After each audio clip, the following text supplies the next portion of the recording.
मी आहे राधिका आणि राधिकाच किचनमध्ये मी आज स्पेशल तुमच्या आमच्या आवडीची म्हणजे अशी स्पेशल कढी घेऊन आलो आहे।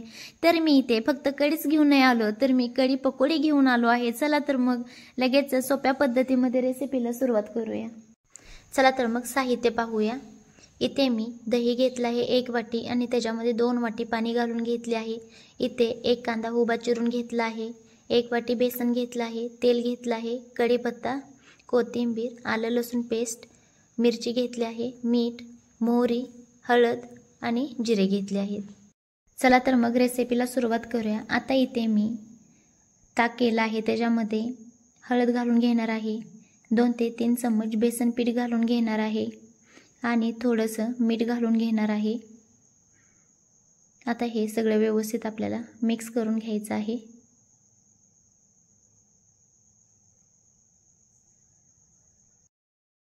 आता इथे आपण पकोडे करून घ्यायचे आहेत। तर कांद्यामध्ये इथे मी थोडीशी जिरे घालून घेत आहे, थोडं मीठ घालून घेत आहे।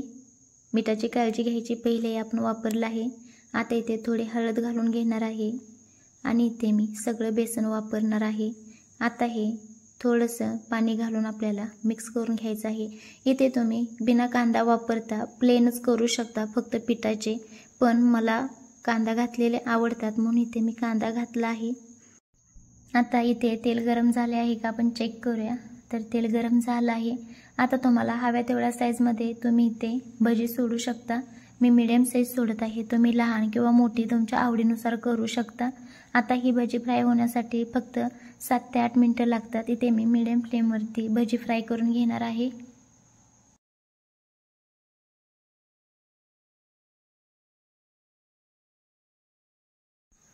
आता पहा, इथे आपण भजी पलटी करून घ्यायची आहे, तिथे गडबड करायची नाही। छान भजी दोन्ही साईडून ही भाजून घ्यायची, एखादा मिनिट जास्त लागला तरी चालेल। एकदम क्रिस्पी आणि आतून अशी भाजलेली एकदम छान भजी तयार करून घ्यायची आहेत।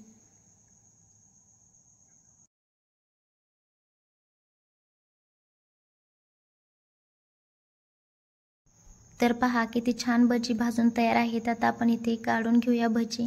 आता इथे तुम्ही ज्या वेळेस नुसत्या पिठाची भाजाल तेव्हा थोडासा सोडा टाकला तरीही चालेल आणि नाही टाकला तरीही चालेल। मी इथे बिना सोडा टाकता भजी भाजली आहेत। पहा किती छान क्रिस्पी अशी भजी झाली आहेत, पाहू शकता।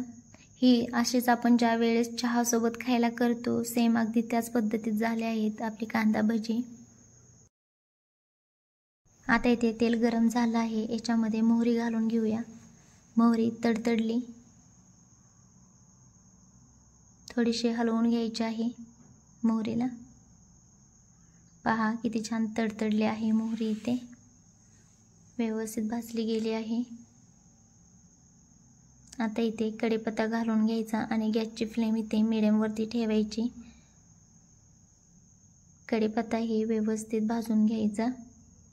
आता ह्याच्यामध्ये हाताने ठेचलेलं आलं लसूण घालून घ्यायचं। इथे तुम्ही मिक्सरला आलं लसूण आणि मिरची हे बारीक करून घेऊ शकता, पण इथे मी हातानेच ठेचून घेतले आहे, कारण की दाताखाली ज्या वेळेस आलं आणि लसूण लागतो तेव्हा खूप छान वाटतं। तसंच मिरचीही ठेचून घेऊ शकता। आता लसूण ही व्यवस्थित ब्राऊन होत आहे पहा। आता याच्यामध्ये 2 ते 3 हिरवी मिरची चॉप केलेली घालून घ्यायची आहे। आता इथे गॅसची फ्लेम लो आहे, पण इथे आता मी थोडीशी गॅसची फ्लेम वाढवणार आहे, म्हणजे मिरची लगेचच आपली फ्राय होईल, पाहू शकता। गॅसची फ्लेम इथे मी वाढवली आहे। कंटिन्यू हलवत राहायचं, नाहीतर लसूण पूर्ण आपला जळून जाऊ शकतो।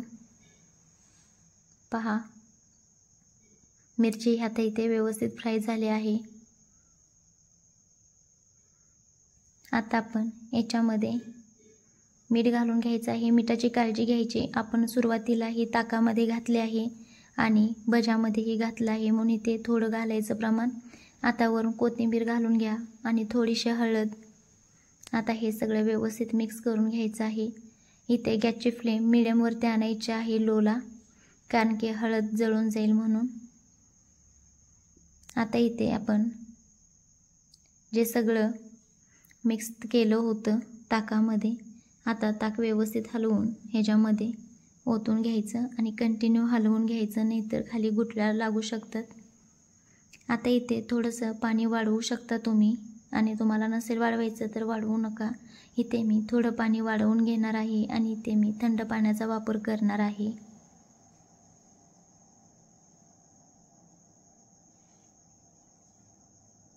पहा इथे मी पाणी वापरलं आहे जास्त. आता इथे आपल्याला एक उकळी काढून घ्यायची आहे आणि एक उकळी येईस्तोवर आपल्याला कंटिन्यू हे ढवळत राहायचं आहे.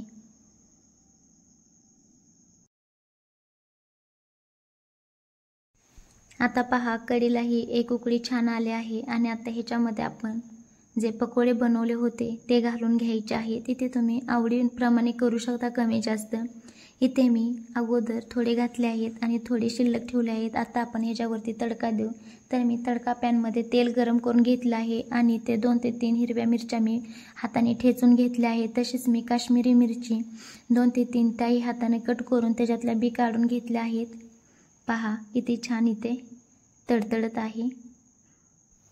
आता इथे आणखीन थोडीशी मिक्स करून सगळी फोडणी घ्यायची.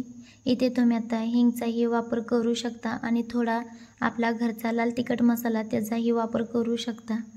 आता पहा इथे छान आपली फोडणी गरम झाली आहे. आपल्या आवडीनुसार आहे तिखट कमी जास्त.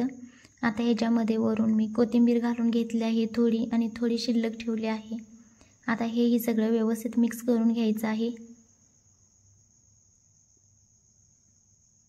पहा किती छान आपले तडका बसणार आहे. तेल छान आपलं तापलं आहे आणि ते कढीचाही गॅस आपला ऑन आहे. आता आपण इथे कढीचा गॅस बंद करून घेणार आहे. पहा कढीचाही गॅस ऑफ केला आहे. आता वरून कढी घालून लगेचच कढीवरती फोडणी घालून लगेचच त्याच्यावरती झाकण ठेवायचं, म्हणजे तडका आपला व्यवस्थित बसला जातो. पहा आतल्या आत किती छान तडका बसला आहे. आणि पहा 2 ते 3 मिनिटानंतरनं किती सुंदर कढीला कलरही आला आहे आणि आपले पकोडेही व्यवस्थित मुरले आहेत कढीमध्ये. खूप छान. पहा आता इथे वरून थोडीशी आपण कोथिंबीर घालून घ्यायची आहे आणि ते खाण्यासाठी तयार आहे आपली कढी पकोडे.